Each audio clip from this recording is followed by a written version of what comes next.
Good morning, everyone.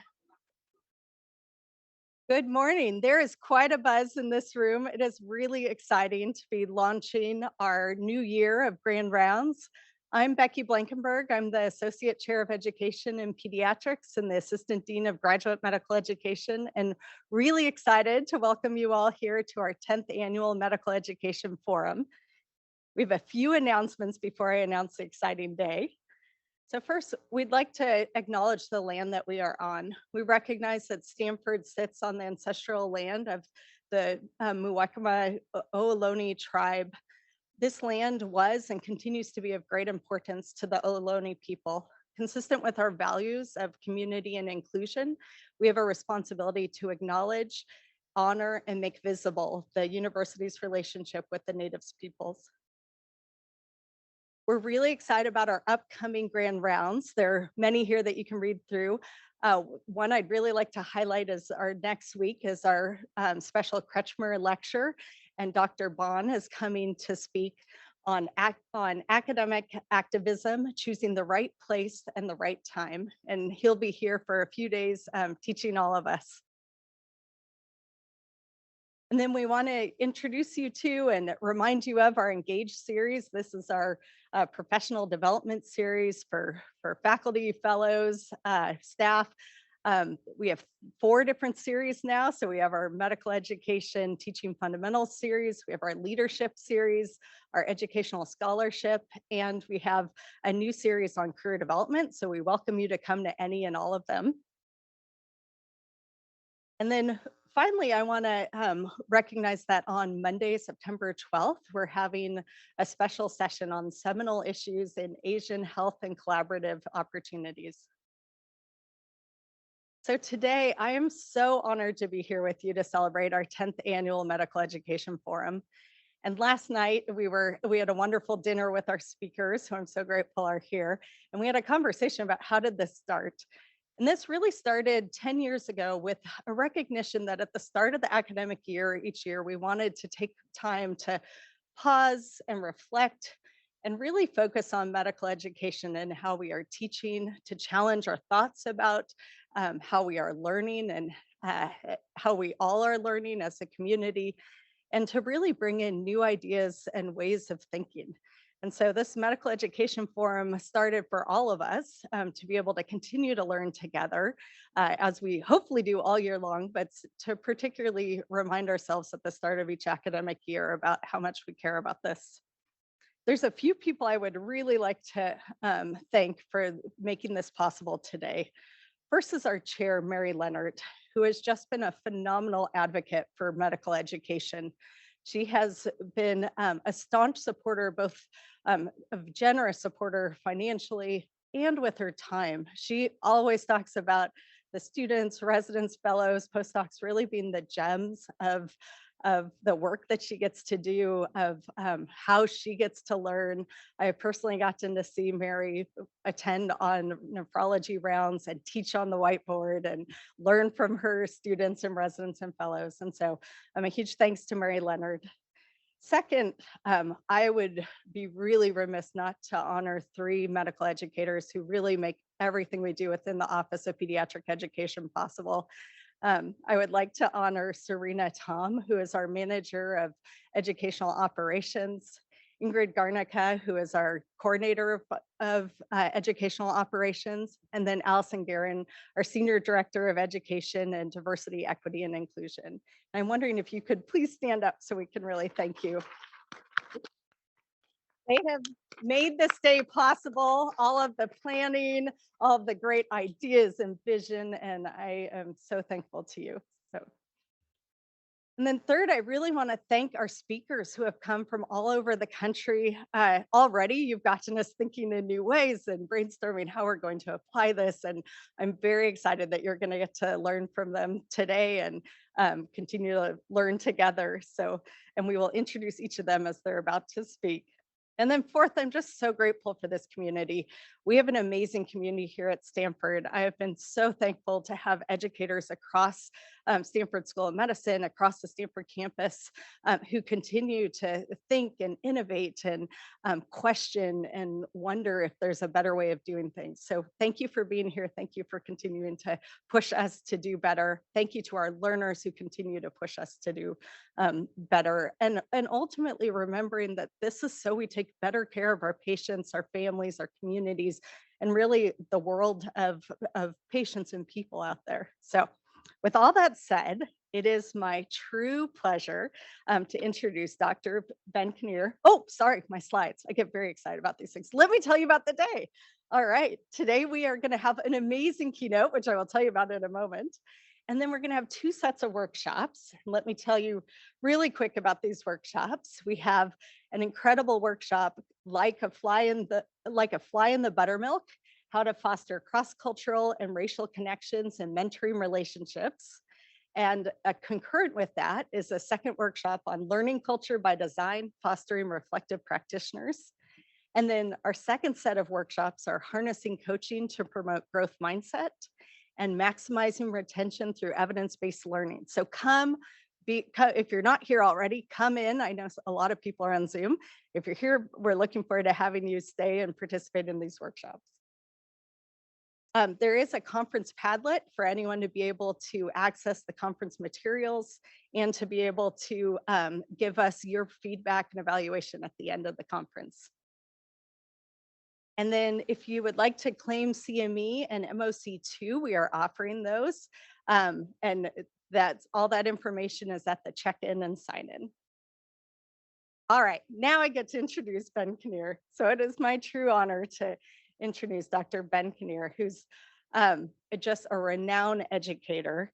He is an associate professor in pediatrics. He is the associate program director in internal medicine and in med peds at the University of Cincinnati and Cincinnati Children's Hospital.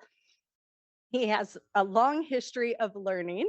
I saw that he did his bachelor's at St. Louis University, his medical degree at the University of Missouri, Columbia School of Medicine.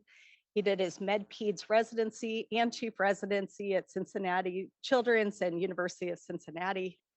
He got his he got his master's of education at University of Cincinnati. And as a lifelong learner, he's now getting his PhD in validity and thinking about argumentation theory at Maastricht University School of Health Professions Education. He's thought about many aspects of medical education and is extremely focused on assessment and how do we really know that we're properly assessing our learners and that we're preparing them in the best possible ways. He's published extensively. He has won numerous teaching awards, both locally and nationally. He was a Macy Scholar, which is one of the most prestigious medical education fellowships, faculty fellowships that exists. And the thing that I appreciate most about you, Ben, is that despite all those things, or maybe because of all those things, you have such a wonderful questioning mind. And at dinner last night, you were, and all of us were engaging in like challenges of medical education and that you were looking for your nemesis to help challenge you.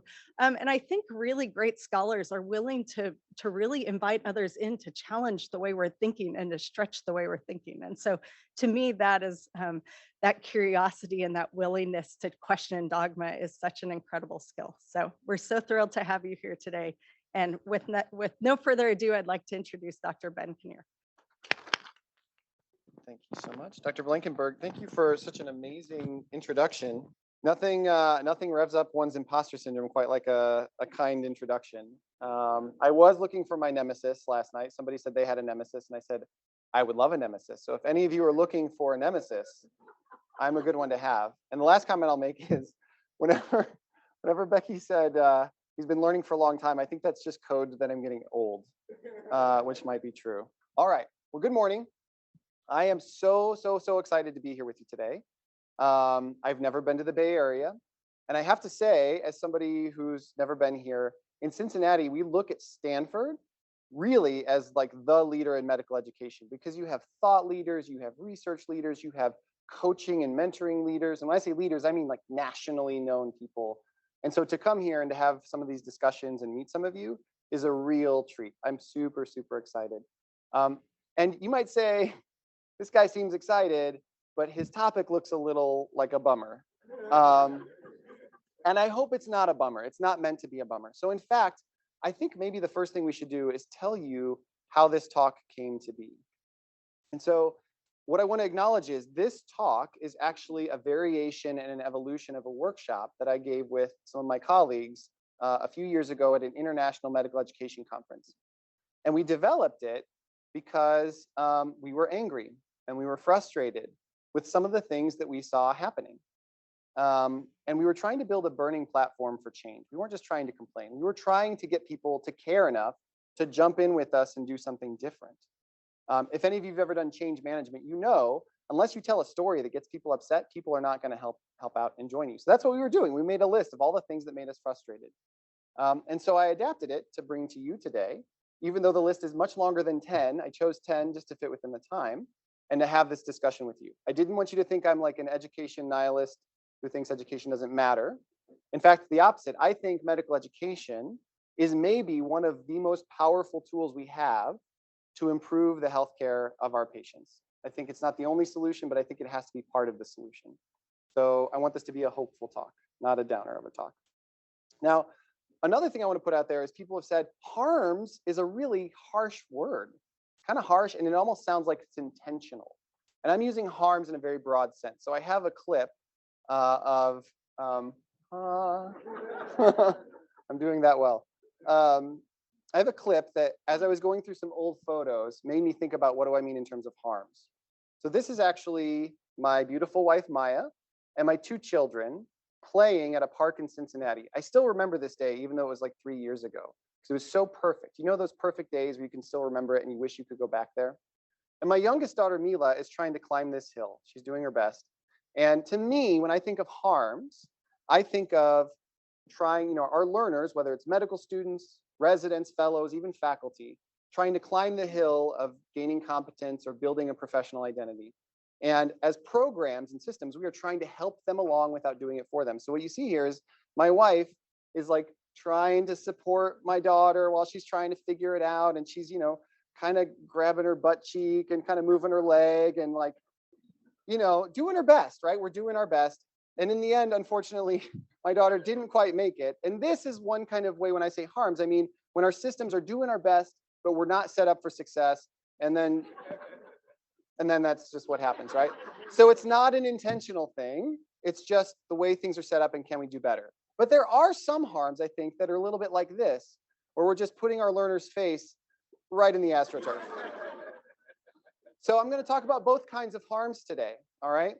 But the good news at the end that I want to point out is our learners, just like my daughter, are so resilient, so bright, so driven and hardworking that even despite all the dysfunction and harms that we might talk about today, they almost always find their way to the top of the hill. They almost always make it because they're just so brilliant. So I'm not saying that our learners aren't in a good place. They do. They go out and they provide good care. This is about, can we do a better job? Somebody just clapped for my daughter. That's amazing. She rolled right back down just after that. But the point is to say, can we do better? Can we make the climb easier so maybe they can climb farther? Can we support them better? Okay? So this is not a downer talk, but you are going to hear me rage a little bit at the beginning.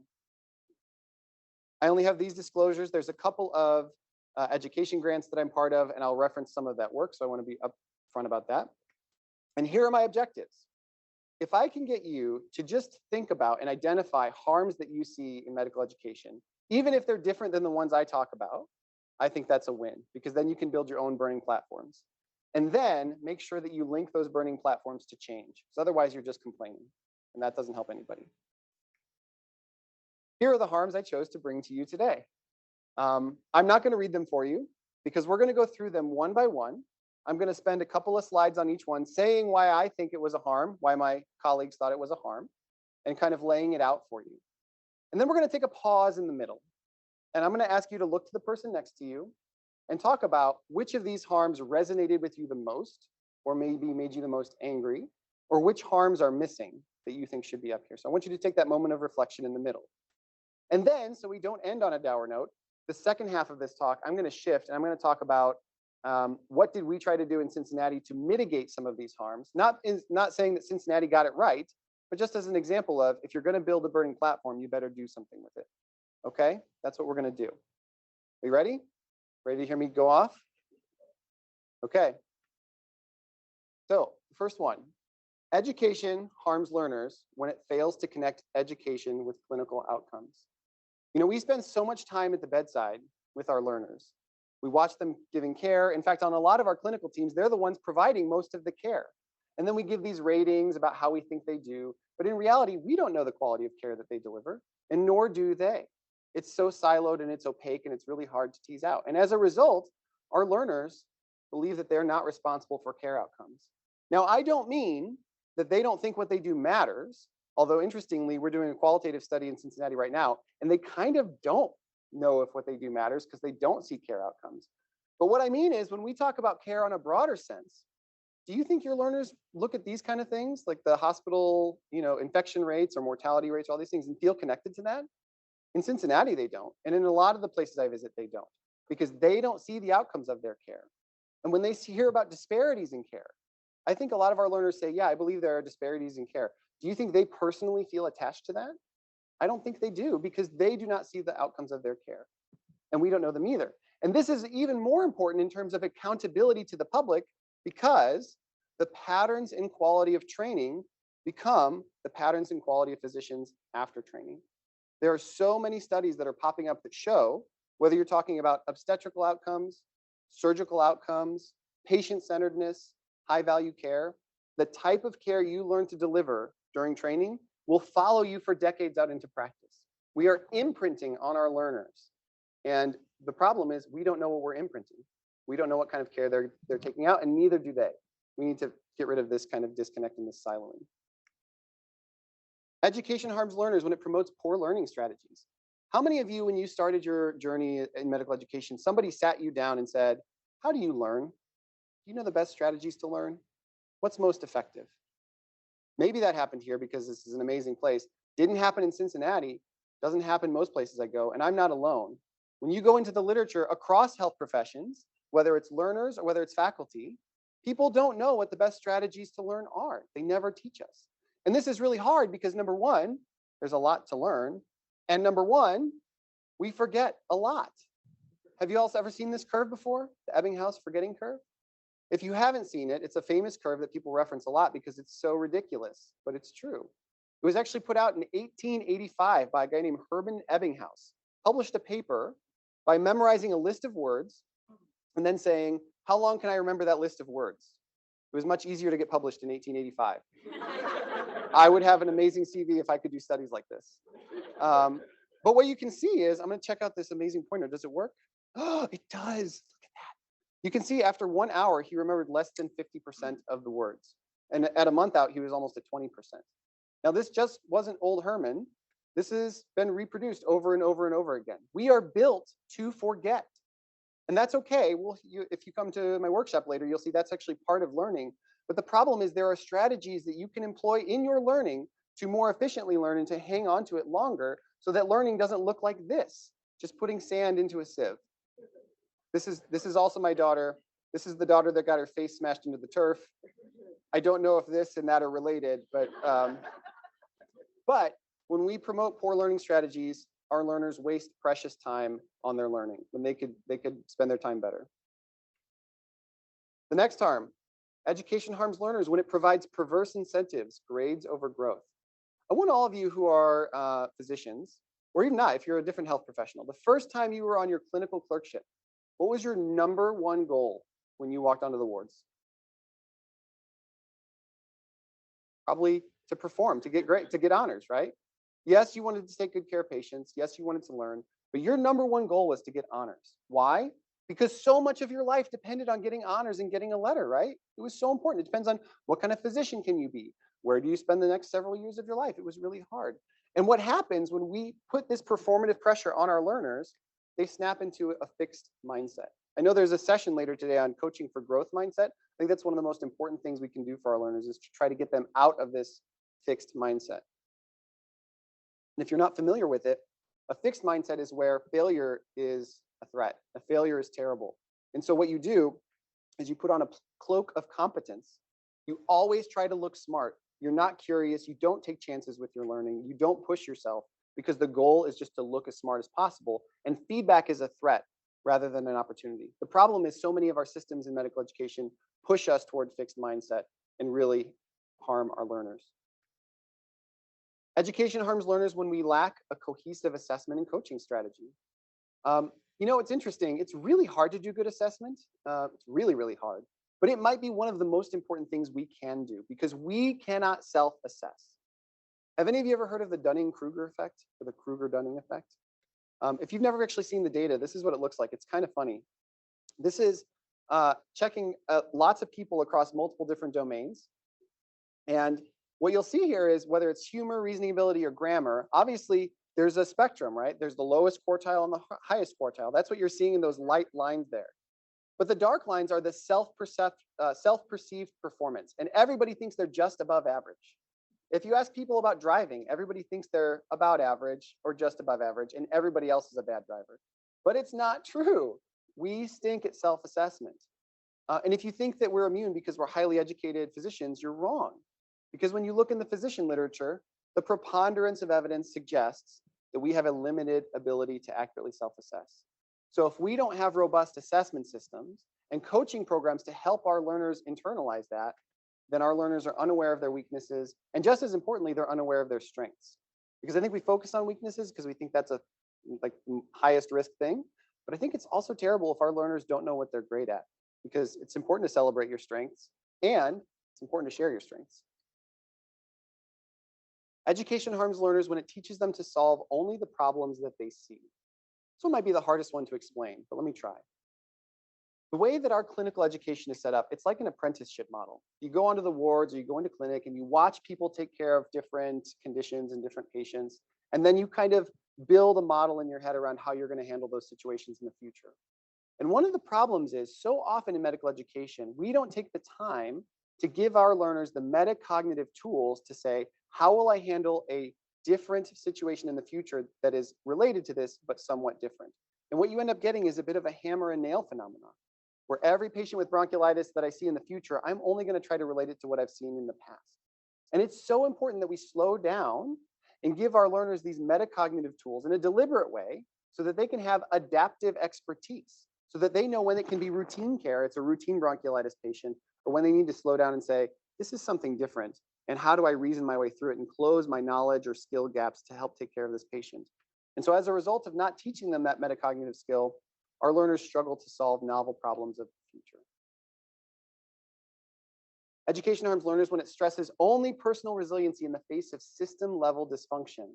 Boy, I bet y'all feel this one, huh? This is actually an article that one of the people who did this original workshop with me sent around. And it's about moral injury, the term moral injury, which I had never heard before he sent this around. But it's a term that was mostly used in battle, in war, for a long time. But now it's actually popping up all over the physician literature, which is kind of terrible, and I think is a sign of the times. And this is a quote from there. The moral injury of healthcare is not the offense of killing another human in the context of war. It's being unable to provide high quality care and healing in the context of healthcare. Our learners feel this just as much as we do. When our system is broken and we can't provide care to our patients in the way that we want to, and whenever the system is beating them down because of work compression and the kind of moral injury that they're suffering, and we tell them, be more resilient. That's basically like the system saying, stop hitting yourself over and over and over. And this is what we often do to them.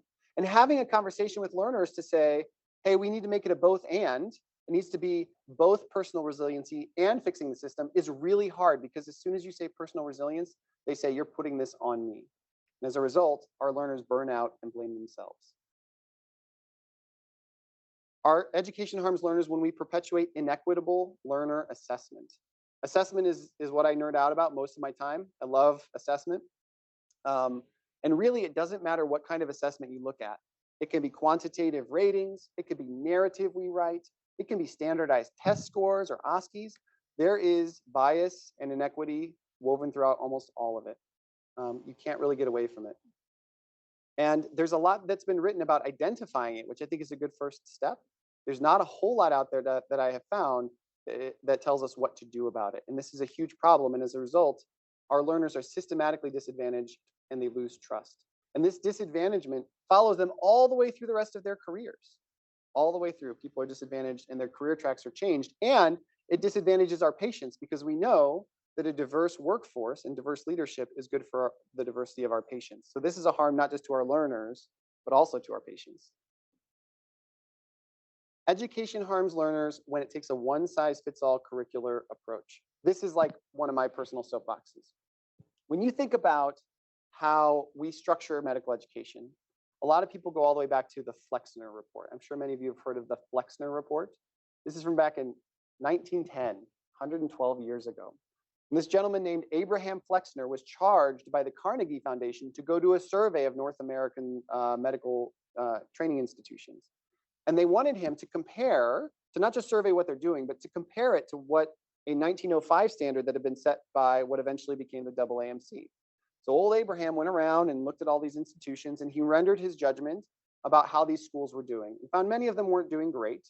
And there were actually some unintended consequences of shutting down a lot of the schools that would admit people who weren't white males. So it kind of bottlenecked our profession a bit. But it also set the standard of saying, we want a standard curriculum for everybody to follow, and that's what good medical training is. And this was a step up from before where you could just follow around a barber surgeon and lance some boils, and eventually you were called a doctor. But the problem is it's based on the assumption that if you complete a standard curriculum, you are going to have similar outcomes to everybody else. And as we have moved into the competency-based education world, where we're measuring the outcomes of training, we're learning that is not at all true. And I think we know this implicitly. People start at different places. People grow at different rates in terms of competence and professional identity. And if you have a fixed set of time, you're going to have variable outcomes. And when that's the case, there's going to be people who are training longer than they need to be training and spending a lot of money doing it. And you're also going to have people who are graduated even when they are not trusted. This is bad for the learner and bad for our patients. If you have never been in the room of a competency committee and you're like, I don't think we graduate people when they're not trusted, let me show you some data. This is from a program director survey in internal medicine from 2016. And I know that's hard to read, so I'm going to read to you what it says. It's a statement that says, I have graduated at least one person in the last 3 years about whom I have concerns regarding their ability to practice independently. Basically saying, I've graduated people that I'm not sure I should have graduated. And 52% of people said, yep, sure have. And guess what? Nobody talked about this. Why was nobody talking about this? This is terrible. Another study came out in 2020. This is from over in Europe, where they asked anesthesia educators who were in charge of graduation and certification decisions. They asked them a simple question, and that question was, would you trust your loved one to every trainee that you have graduated and certified? I already see some of you like furrowing your brow and shaking your head.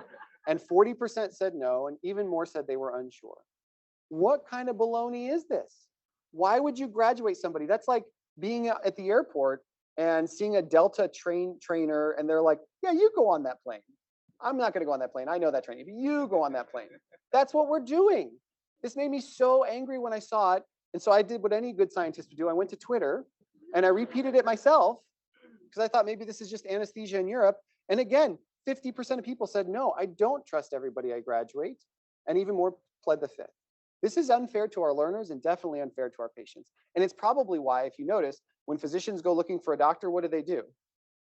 They ask around, right? Why? Because we know there are bad doctors out there. This is a problem. Now, you might say, well, there's probably evidence out there that says if we complete a standard curriculum, that it's good enough. There's some kind of evidence grounding why we do pediatrics for 3 years or med peds for 4. Well, there was a group that tried to look into this a few years ago, and here was their conclusion. History has not given a clear rationale for the need of any specific length of training for medicine or a given specialty. The length of training is basically an arbitrary and historically and politically agreed upon entity that proved workable, but never had empirically argued grounding. And now that we are shifting toward outcomes of training, we are seeing, whoops, this probably wasn't the best model. So we need to rethink that because we're causing harm. Last couple, all right? And then we're going to take a breath.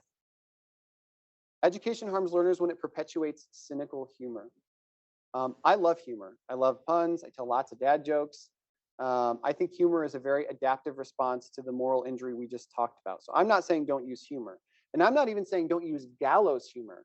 Gallows humor, which is when we bring humor to make sense of really challenging, dark, difficult situations like a patient dying. I think that can be okay. But cynical humor is distrustful and sneering and full of contempt. And so quickly we fall into that. If you're not sure what I mean, think about the book The House of God, which most of you have probably read. Very cynical book. And it was written for a purpose. It was written to shine a light on the just insanity of what they were going through in training at the time. So this is not the cause of what I'm talking about. But if you can think of the vibe of House of God, this is what I mean. And it permeates all throughout medicine and medical education. And as a result, our learners dehumanize patients and colleagues. There's some really interesting qualitative work out there that if you ask residents and students about cynical humor, they'll tell you these like unwritten rules about when you can make fun of patients, when you can make fun of other providers. And it's really sad. And guess where they learn it from? They learn it from us, right? That's what they say. We learn it from our attendings. If you want to know some of these rules, hang on, because these are really gross. This is what they said. And I'm not saying the students are gross. They're just telling us what they've learned. This is the hidden curriculum. Patients who have self-inflicted problems like obesity or substance use disorder or criminal behaviors, they're fine. Go ahead and make fun of them. People who have cancer or are pregnant, or if they're kids, still fair game, but watch out because somebody might get upset. If they're terminally ill, off limits. Can't mock them, can't be cynical. And most importantly of all, mind the hierarchy. So you can't do it until your attending does, or your fellow, or your resident. So you got to make way for the people above you. So not only are we teaching them this, but they're waiting for us to do it. And this is what we're teaching them. And then guess what? The cycle perpetuates. This is my last one. Education harms learners when it uses humiliation or intimidation as pedagogy. I kind of thought when I was a resident that this had gone away, because I didn't experience a lot of it as a resident. I did as a medical student. And I thought, oh, we're just evolving as a field. Turns out it's not. It's still very, very prevalent. And a lot of people still think it's a good thing to do. This is a paper written by a couple of surgeons. I'm not trying to call them out, but I did leave their names in there.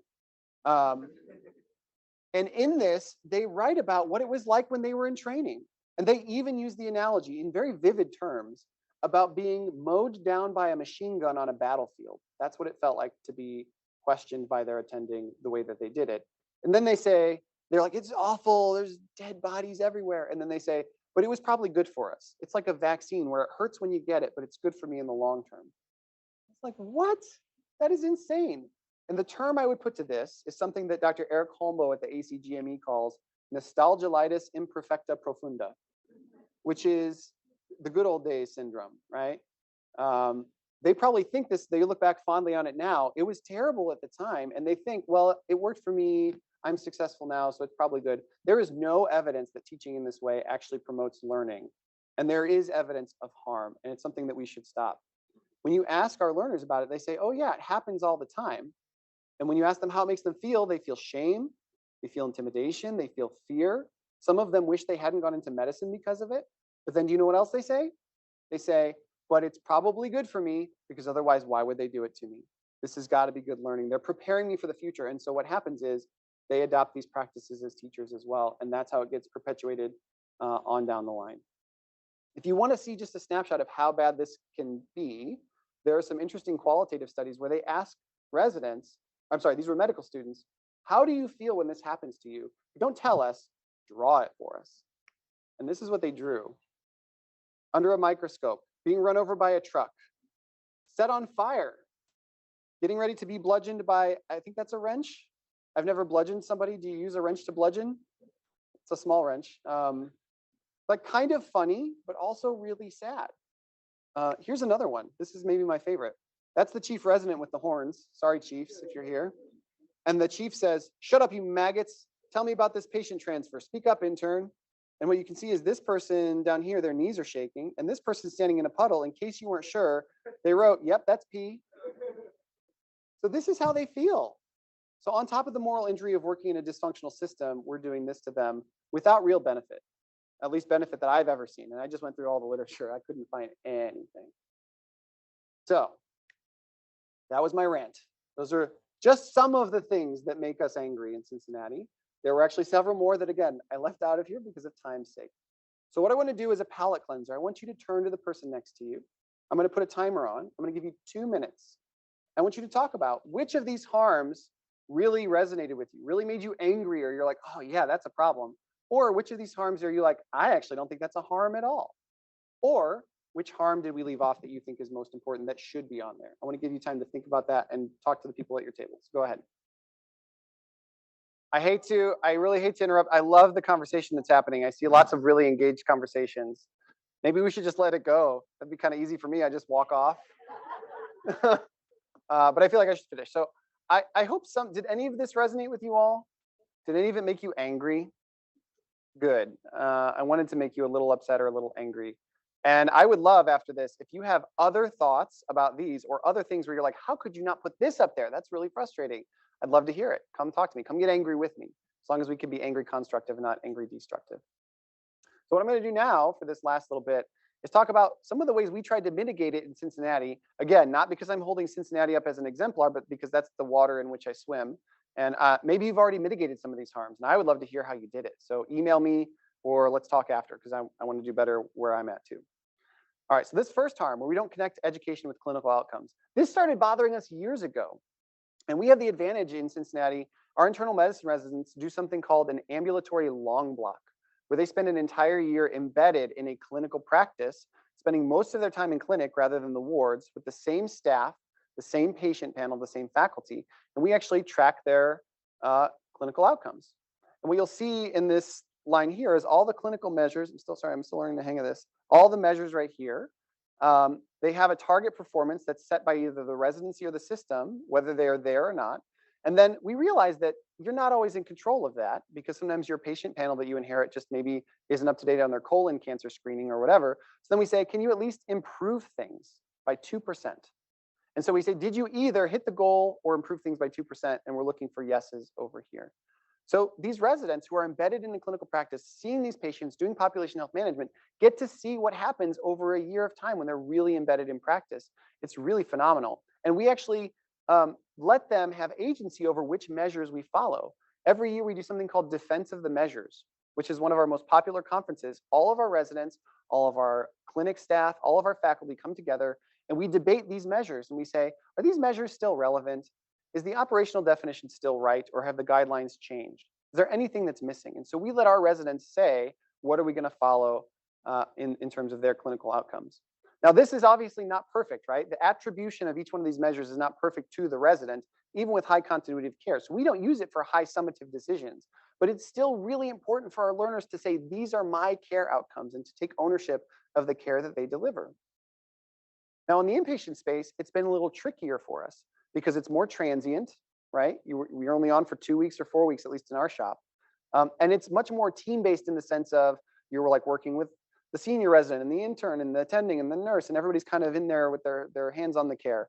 But we're trying to slowly peel this apart.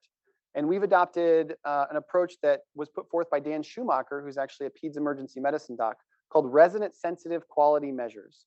These are measures that we think are important for care, because otherwise, why do you care? And that are highly attributable to residents, meaning we can say this measure, whether it's a process measure or an outcome measure, we think is more highly attributable to the resident's care in a defensible way. And so we're just starting in internal medicine on the wards because it's a really tricky clinical space. Dan has already done a lot of work in the peds emergency medicine world and had some success there, although it's not perfect. And since this is so murky, we're still kind of chipping away at it. We've got a team that's working with an AMA grant, a couple people who are here. If you all don't know Dr. Coretta Wire and Dr. Seebach Sire, they are maybe two of the most brilliant thinkers I have ever met in my life. So find them and talk to them. But they have been kind enough to collaborate with us, and a couple of folks from NYU. And we're honing in on care of patients with diabetes in the inpatient space. And can we glean some process and outcome measures that we can take to our learners and say, look how you're doing when you're caring for these patients. I'm really, really excited about this work. And I think this is what every specialty and every institution should be looking into, is how do we connect education to care outcomes. When we promote poor learning strategies, I actually think this is one of the easiest ones, right? Because it's not about forcing somebody to do something. It's about opening up their thinking and letting them be curious about other ways of learning. After we match our cohort of residents, we send them one of those welcome emails like, welcome to Cincinnati, our chili's terrible, but we're a fun city. And then shortly after that, we send them another email that looks like this. This is actually a screenshot of the program director's email. And this email is all about learning. It's about how do you learn? And there's a link to a talk that we give that says, here's the evidence-based learning strategies. Here's how we use them in our program. Here's how you can use them. We give them links to audiobooks for things like Make It Stick, which are really kind of like fun narrative reads about evidence-based learning. We provide them links to websites like The Learning Scientists, who are two brilliant PhDs who talk about evidence-based strategies for learning. We try to get this to them early so they can start thinking about it, because many of our students who are coming in have never thought about this at all. And then when they get here, early in orientation, we say, hey, have you heard about how we think information gets into our brain? Let's talk about some of the theories and models that are out there so that they can understand the why behind things. And then we bring back those strategies and we say, here's how we're going to implement this in our curriculum. We get this to them as early as possible so our residents have no reason to say, I don't know about evidence-based learning strategies, and then they can choose whether or not they want to engage with them or not. Grades over growth. Oh boy. This one's tricky, especially in the UME space. I don't know what your medical schools are like, because I know you're not all from Stanford. Do you have grades, or is it pass-fail? Here at Stanford. Pass-fail. So you guys got it right. Right now, we have like a civil war going on in our School of Medicine, with half of the people wanting pass-fail and the other one having grades. I firmly believe it should be pass-fail and competency-based. I know there are other incentives to have the grades, but I think in UME, there's no way to get away from this until you make it pass-fail and make it competency-based. But then once they get to residency, you often still have to deprogram people out of the fixed mindset. And so we try to leverage every longitudinal learning moment that we have. We have something called Academic Half Day on Thursday afternoons, where our residents spend 3.5 hours together with the same small learning group over the course of a year and the same facilitator. And from day one, we tell them, I don't care what you know, I care what you don't know, and can you ask good questions? That's the whole point of this group. And it becomes a safe place where you don't care if you look as smart as the other person. You build trust and you say, this is where I can be curious, this is where I can leverage like our ability to learn together and not trying to have to look smart all the time. And then our assessment system is specifically structured so that no single data point is a high stakes moment. Lots and lots and lots of tiny stakes data points. And we use them almost entirely for for formative purposes. And we're very transparent about that with our learners. All goes toward coaching, toward making them better. I think you have to structure your assessment system the same way to do it. I put this here. I know this is like humble brag, but this is the thing I'm like most proud about to be part of our program. You know, we're little Cincinnati. We don't do a lot of stuff super well, but this thing is something we got right. We have been working forever to try to get our learners to buy into growth mindset. And it's actually finally clicked in the last couple of years. So this is a video. Like most of us, when the pandemic hit, we were like, we got to make videos. We got to make our website look good. So we set up a camera. One of our administrative staff would sit there and kind of person the camera. And we just had a bunch of prompts. We said, talk about whatever you want. You could talk about the city. You could talk about the wards. You could talk about, and one of the prompts was talk about growth mindset if you want to. And every single person talked about growth mindset. And I know they're on camera, so maybe you think it's performative, but watch these videos and tell me if you think it's performative. I really don't think it is. They didn't have to say anything about it, and just look what they're saying. And this is what we hear in the wards too. Totally different than 10 years ago when I was a resident. Totally different. It's incredible. And if you're doing this at your institution, awesome. If you're not, you got to do it, because it makes all the difference in the world in how curious they are on the wards and the learning that can happen. In terms of assessment, I mentioned this is my thing. This is what I get excited about. This is actually one thing we do pretty well in Cincinnati. Not perfectly, but we do okay. We have what's called a program of assessment. This is the idea of building assessment tools that fit together in a deliberate way to provide a picture of how your resident is doing and then leveraging that for growth. So we have lots of what's called workplace-based assessment data, where you actually go into the real world and watch them do their work. You level some ratings, and then we have some analytics that help us make sense of the data. Because one of the things that we know is if I give somebody a rating, a lot of that rating depends on who am I as an assessor, what's the context I see them in, what rotation are we on, what time of year is it, and our analytics help wipe some of that away so we can make sense of the actual data that we get. We use clinical care measures, like I mentioned. We have what we call citizenship measures, which is, are you closing your charts on time? Are you getting your refills done within 48 hours when you're on long block? Are you, getting your flu shot when you're supposed to get it unless you have an exemption? We collect lots and lots and lots of narrative, which is probably the most important thing that we do. And we have an internal testing program that we've developed over years that we don't really care about what your grade is. We care about, are you taking the tests and how are you actually engaging and learning using these resources? All right. What about teaching people only to solve the problems that they can see? This is something we just started doing. I would love to hear if you've been doing it longer because we've had really an interesting experience with it. We just started in our coaching program, starting to help people not focus on the clinical things they need to do better, but what is their metacognitive approach to learning? And we've adopted something called the master adaptive learner model. I'm sure you all have seen this before.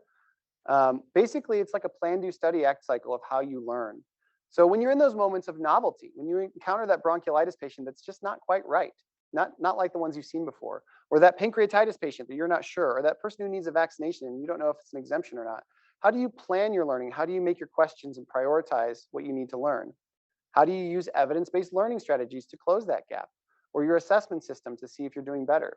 And then how do you know whether the thing that you just learned should become part of routine practice or only innovative thinking whenever you're really unsure what to do? How do you put all of that together? We have started actually mixing this into our coaching program much, much, much more, and it's totally changed the conversations we've had with our learners. It's been really fantastic.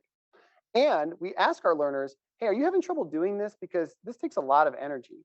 And if so, is one of these things holding you back? This is also part of the master adaptive learner model, where they say there's these batteries that power the cycle. And if you're low on curiosity, if your motivation has switched to extrinsic motivators and you don't have those, so you say, I don't want to do this if I'm not getting a grade. You can't find that intrinsic motivation.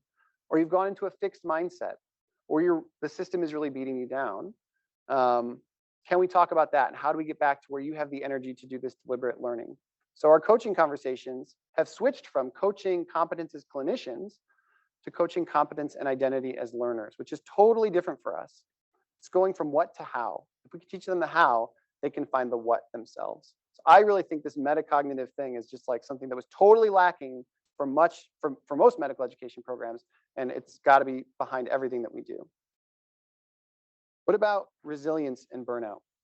I think the first thing is just to acknowledge that it's hard to have the discussion about resiliency without talking about individual resiliency and system level burnout, and acknowledge that residents are going to get mad when you bring it up. We had like a near revolt when this came out. Have you all seen this before? From Milestones 2.0. If you don't know what the milestones are, it's a framework for tracking development of residents over time. And we just revised them. And one of them that made it in, I was on the writing team for internal medicine, and I said we shouldn't do this, as did some other people, but we did anyway, is knowledge of systemic and individual factors of well-being. So this is saying that the program should assess whether the learner has knowledge of systemic and individual factors of well-being. So what do you think our learners said when they saw this? They said, you're going to assess my well-being while I'm in this system that is constantly beating me down? Now, to the ACGME's credit, they actually say really clear right here in this tiny little font, the subcompetency is not intended to evaluate a resident's well-being. Rather, the intent is to ensure that resident has the knowledge of factors that impact well-being, which I get it, right? We need to make sure they have the tools to be well. But that is not how our learners hear it because of this dynamic of system versus individual. And I think there was a lack of nuance around this whole conversation and rollout.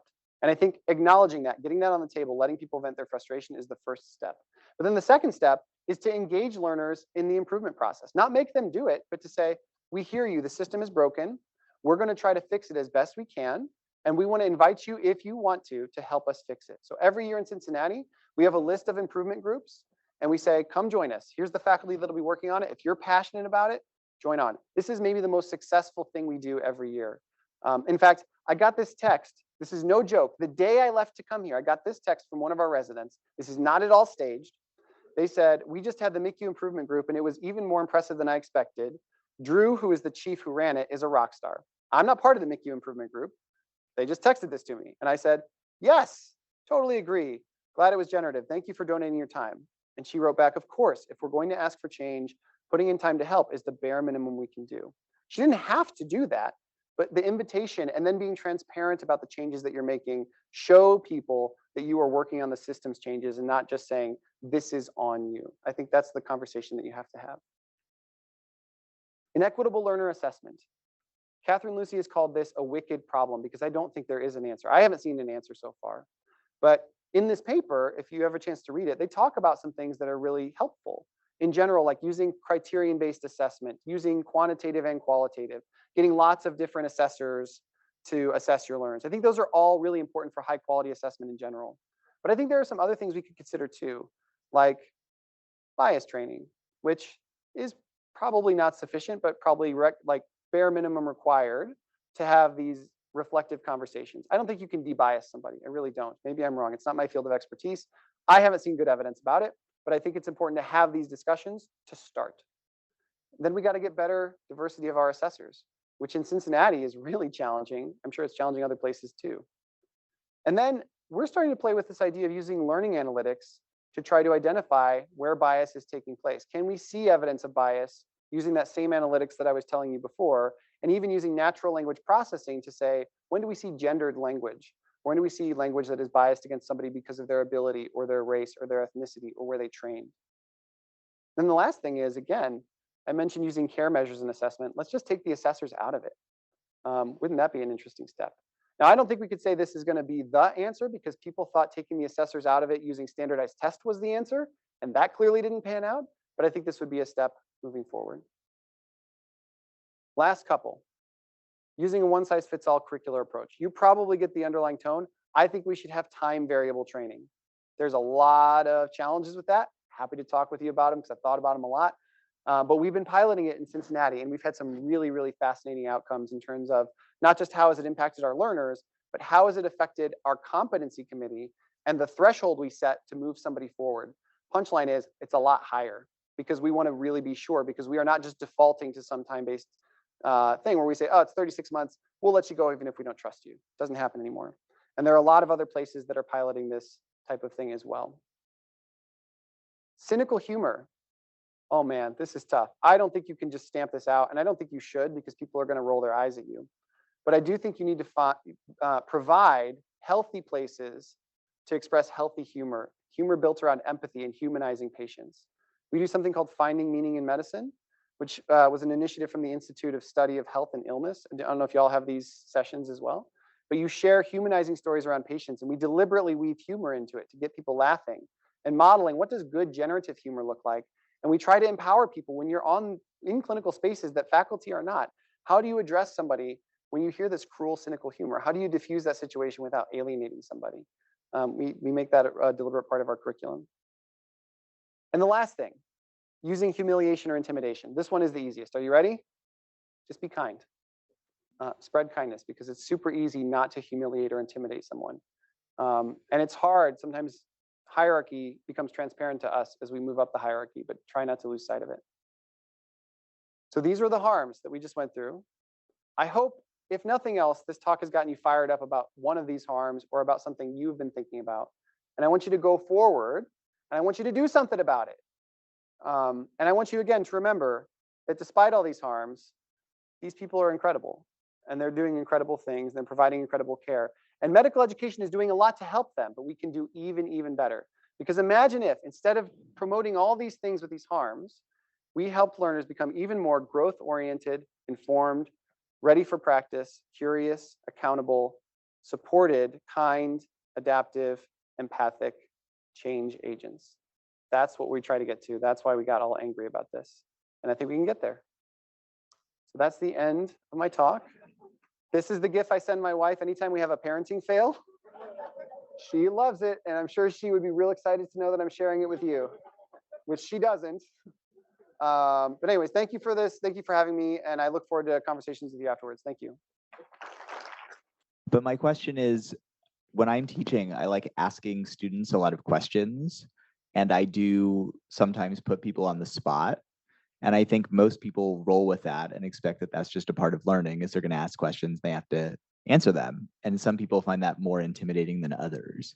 So do you have any thoughts on how to preserve the value of Socratic questioning with people not finding it overly intimidating? Great question. And there's not a one-size-fits-all answer. There's a really good paper from medical education by Rudland et al. A few years ago, where they built this conceptual kind of roadmap of all the things that factor into how does a learner react to questioning in the clinical environment. And it's a lot of stuff, right? It's their personality, their mindset, the program support system, their previous experiences, your relationship with them, all these really dynamic factors. And there's no way you can write a prescription for that. But I think the most important things are, number one is to set expectations. Number two is to build a relationship with your learners, which you can do in a short period of time. Because if they trust that you're asking them for their best interest, they're going to be more okay with it. And then circle back and see how it went. If there's somebody who just panics when you ask them questions, don't do it, because they're going to panic. Because some people, I don't know if you had those learners, they just freeze and panic. And that's just not the kind of person you can ask those questions with. It's all about educational safety, which is really, really complex and difficult. But I do want to be clear, because I had a colleague who, when I talk about this, they're like, I disagree. I think putting people on the spot and challenging them is important. And I say, I think it's really important to push people, but you don't have to humiliate them. And so you have to have safety. And one of the phrases that our program director uses is safe, but not soft. It has to be educationally safe. So when I make it hard and you fail, or when you say, I don't know, it's okay. But you don't go, it doesn't have to be soft. And the single most important thing I think you can do is to role model that. So I'm sure many of you do this, but when I'm on service all the time, I ask a question. I'm like, you know why I'm asking this question? I have no idea what the answer is. Does anybody know? And if you do, great. And if not, let's learn it together. The other thing I do is anytime I'm on service, I always present at least 2 or 3 patients myself, even when I'm on a full resident team. Do you know why? Because I make mistakes, because I forget to look for the Foley catheter, because I forget that they're not on DVT Pro. Something will happen and they see me making mistakes, and then hopefully it helps them feel okay making mistakes. I don't have any empirical evidence of that, but I try to flatten that hierarchy as much as possible. So when I ask them a question, they don't feel attacked, and then I can circle back later and say, how'd you feel about that? Was that okay? Okay, great. And if they say no, then I say, why? What can I do to make it better? Thank you. Oh, I'm good. It's a question on Zoom. So let me read this. It says, I definitely teach for growth mindset and minimal safe level of confidence. Unfortunately, giving and receiving feedback is difficult for high achieving individuals. Some get defiant and motivated to improve. Some are demoralized, and some ignore the feedback if not pointed enough.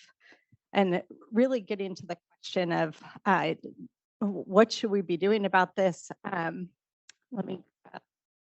The long question. Are the requirements on fuzzy statistics and expert opinions, and depending on your state, culturally, politically correct opinions, is the bar too high or too low? And are we unconsciously applying our own parenting tendencies, experiences to the workspace? It's a lot. I don't know that I get I don't know that I fully understand the specific question, other than if it's about just how to give feedback the right way. Yeah. And Assessment. Are we setting the bar too high, too low? Oh, I don't think so. I think we should set the bar at what would make you feel comfortable letting this person care for your loved one. Like, it's a pretty simple bar to me. Whether you use the ACGME milestones or EPAs or whatever, that's where we should be saying this is the bar for competent practice. Now, that doesn't mean that's where they should stop. That just means that's where they need to get to be there. In terms of people being receptive to feedback, that's a really challenging thing, and that's where relationship comes in. I know there's coach, y'all are like the coaching mecca, and I know there's a workshop on coaching today. We have really leaned into our coaching model for a lot of this. In fact, our program directors don't give feedback to our learners anymore. Feedback is given to them when they have discussions with their coach, and then they can debrief with the program director. But they actually get to have these conversations in a safe space without a hierarchy there. Doesn't mean the program director doesn't see it. Just means they're not the one there giving them that feedback. And when you have a relationship with somebody, I think it makes it a little easier. Although, right now who isn't getting it, and you can't win them all, unfortunately. He's still going to do okay, but I don't think he's going to do as well as he could. So, well, thank you so much. And I saw one more question, Betsy. I had a question about the personal resiliency piece, because I struggle with this a lot, of acknowledging the system challenges while not creating a culture of blame, because I see this in our trainees, and I see them as they enter as faculty too, that they think of it all as being external and out of their control, and a lot of blame, and it gets very unproductive, I think, for them. But at the same time, obviously, we can't put it all on the individual.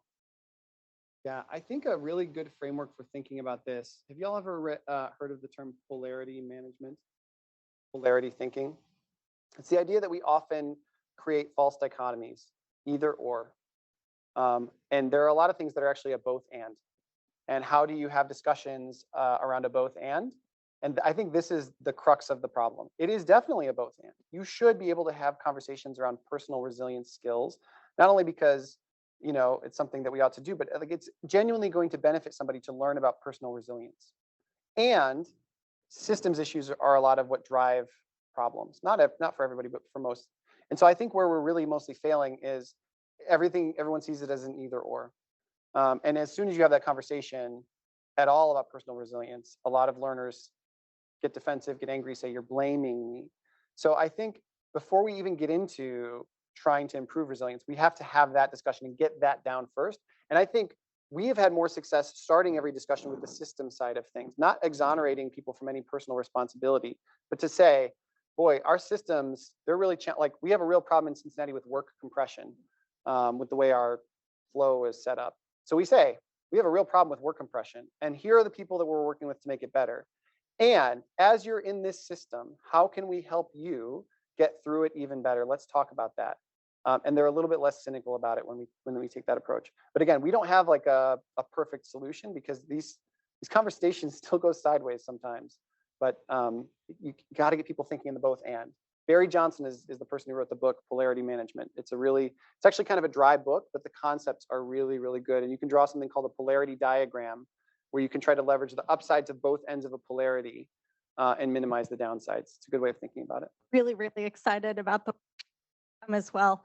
Ben, thank you so much for getting us thinking, questioning, wondering, and importantly, making plans of how do we make medical education and health professions education even stronger. So thank you for coming today and presenting. The preceding program is copyrighted by the Board of Trustees of the Leland Stanford Junior University. Please visit us at med.stanford.edu.